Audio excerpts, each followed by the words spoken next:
Esto es Arqueología por Teléfono, un programa para hablar de arqueología y sobre todo de arqueología urbana.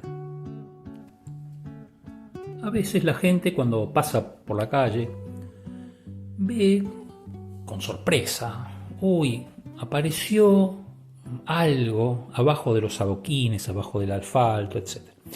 Esto es muy frecuente.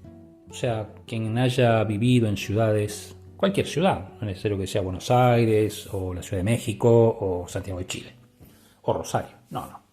Esto ocurre cuando esas ciudades se transforman.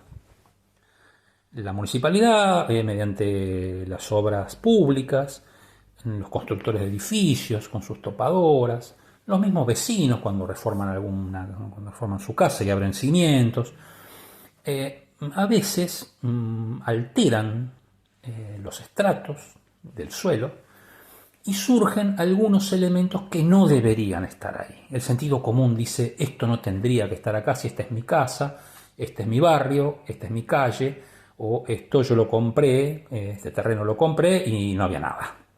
Entonces, eso provoca una movida mental en la gente que lo observa. El ciudadano, la ciudadana que recorre la ciudad mirando, yendo a su trabajo, paseando, en sus múltiples actividades, ve que hay algo que no encaja. No encaja y que no debería estar ahí porque es inesperado.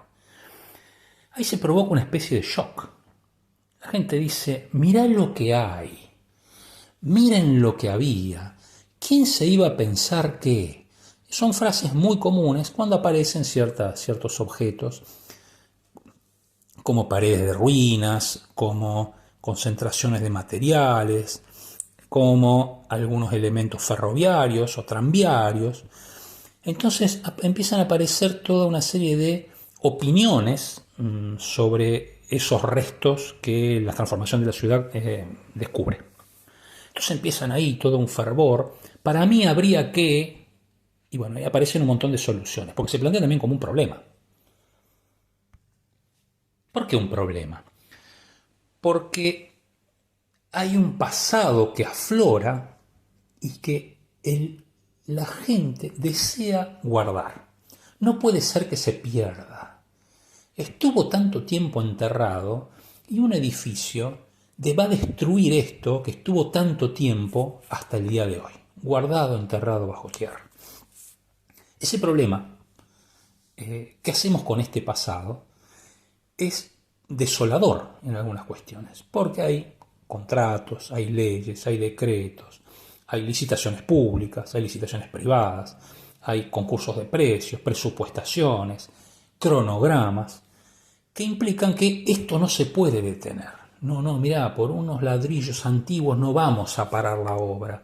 Por un puñado de losa desparramados en una vereda no vamos a detener la instalación de los caños de gas.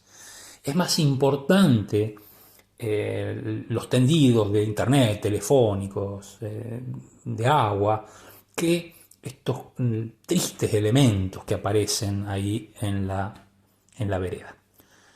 Sin embargo, los mismos obreros manifiestan a veces su extrañeza. Los mismos ingenieros que ven, sabiendo incluso que tienen un cronograma, que tienen una obra que cobrar, sabiendo que son contratistas y que si no hacen la obra no pueden ejecutar la licitación, etc., se alteran frente a eso, porque es una cuestión humana, no es una cuestión arqueológica solamente. La arqueología estudia esos restos, pero con una intención, con un objetivo. En cambio la gente, las personas que circulan por la calle, tienen otro objetivo.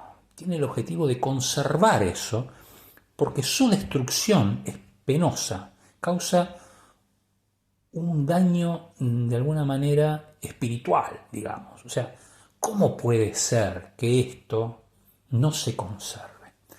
Obviamente habrá voces en oposición. La ciudad tiene que seguir avanzando. No puede ser que conservemos 4 ladrillos y costaría muy caro moverlos y ponerlos en un museo o armar aquí un monumento, etc. Pero sí genera esa aparición, genera una movida mental en las personas, genera como un shock, como decíamos al principio, un cimbronazo.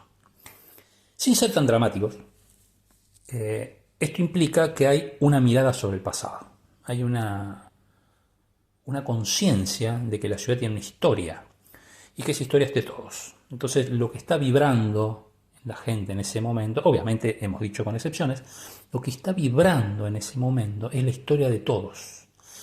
Y eso es lo que creo que se manifiesta en eso que podríamos llamar una epifanía. El resto arqueológico es epifánico, es como una revelación de lo que fue el pasado. Y es eso lo que a la gente le resulta doloroso perder frente a las topadoras y a las obras públicas. Igual, mucho se ha recuperado, mucho se ha perdido, pero también la arqueología tiene un rol casi, digamos, heroico, sin querer alabar obviamente a quienes hacemos todos los días arqueología, esto no es un autoelogio, pero sí tenemos un rol casi heroico, el tratar dentro de lo posible, sea mediante el guardado de esas cosas o mediante escribir sobre esas cosas, mediante la escritura científica o de divulgación, tratar de que algo de eso se conserve, mínimamente se conserve. Es una tarea ímproba, es una tarea que cuesta mucho frente al avance de la ciudad. Es la ciudad, digamos, avanzando, como siempre lo hizo, es más, es la ciudad misma la que generó esos restos. Es una tarea bastante dura. Pero creo que es uno de los roles menos apreciados de la arqueología urbana y en la arqueología en general.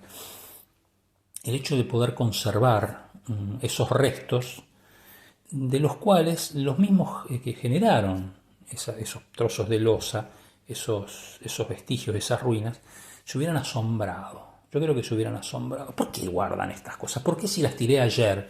¿Por qué alguien, suponiendo que resucitaran hoy, ¿no? ¿Por qué guardar estas cosas? Bueno, justamente porque guardar esas cosas es de alguna manera poder ver el pasado. Es poder observar cómo se vivía en el pasado. Y esa cuestión es fundamentalmente humana.